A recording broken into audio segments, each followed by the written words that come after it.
Assalamualaikum warahmatullahi wabarakatuh. Perkenalkan, nama saya Latifah Rahmi dengan NIM 20111020018. Mahasiswi Manajemen Pendidikan Islam Lokal 2. Tujuan saya kali ini membuat video untuk memenuhi tugas ulangan tengah semester mata kuliah Manajemen Pesantren atau Pendidikan Nonformal yang diampu dengan dosen pengampu Dr. Ahmad Muadin MPD dengan judul Manajemen Peserta Didik. Baiklah, marilah kita bahas satu persatu apa saja yang ada di dalam materi ini. Ya, siapakah yang dimaksud dengan peserta didik? Dalam Undang-Undang Republik Indonesia Nomor 20 Tahun 2003, peserta didik adalah anggota masyarakat yang berusaha mengembangkan potensi diri melalui proses belajar mengajar yang tersedia pada jalur, jenjang, dan jenis pendidikan tertentu. Lalu, apa yang dimaksud dengan manajemen peserta didik? Manajemen peserta didik yakni layanan yang memusatkan perhatian pada pengaturan, pengawasan, dan layanan peserta didik, mulai dari mereka masuk sekolah hingga lulus sekolah.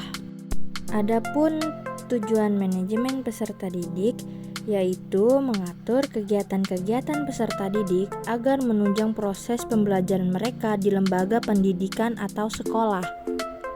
Nah, sekarang kita akan membahas tentang ruang lingkup manajemen peserta didik. Ada apa sih di dalamnya? Yang pertama ada analisis kebutuhan peserta didik.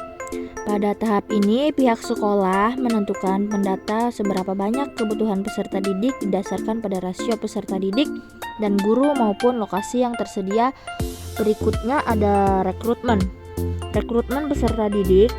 Setelah diketahui berapa kebutuhan dari proses pendidikan tersebut, lalu dilakukan proses rekrutmen peserta didik mulai dari tes seleksi tes hingga kelulusan dan penempatan kelas masing-masing peserta didik. Pada proses ini biasanya disebut dengan PPDB atau penerimaan peserta didik baru. Nah, selanjutnya setelah itu diadakan rekrutmen atau penerimaan pendaftaran peserta didik.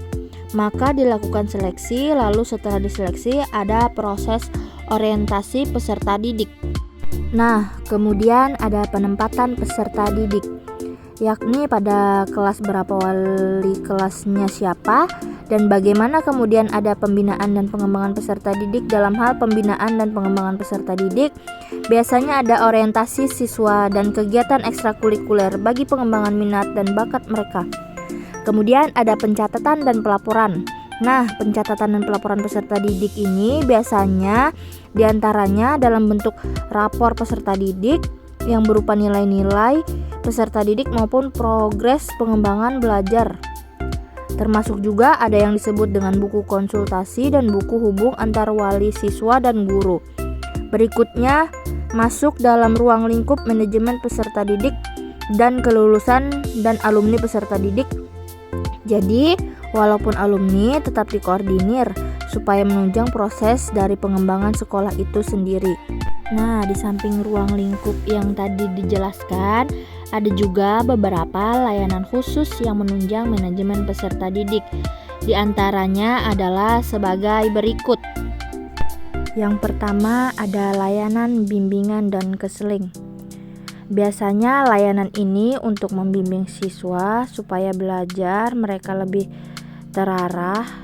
Nah, termasuk juga untuk bimbingan supaya mengetahui kesulitan yang dihadapi oleh peserta didik. Berikutnya adalah layanan organisasi peserta didik. Biasanya di sekolah disebut dengan organisasi siswa intrasekolah atau OSIS. Kalau di perguruan tinggi ada istilahnya himpunan mahasiswa jurusan atau prodi. Dalam kegiatan organisasi siswa ini, biasanya mereka berlatih kepemimpinan, keterampilan, dan lain sebagainya. Yang ketiga ada layanan kesehatan peserta didik.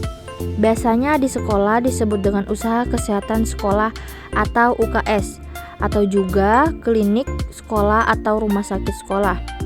atau klinik kampus. Layanan ini bertujuan untuk menjamin kesehatan dan kenyamanan peserta didik.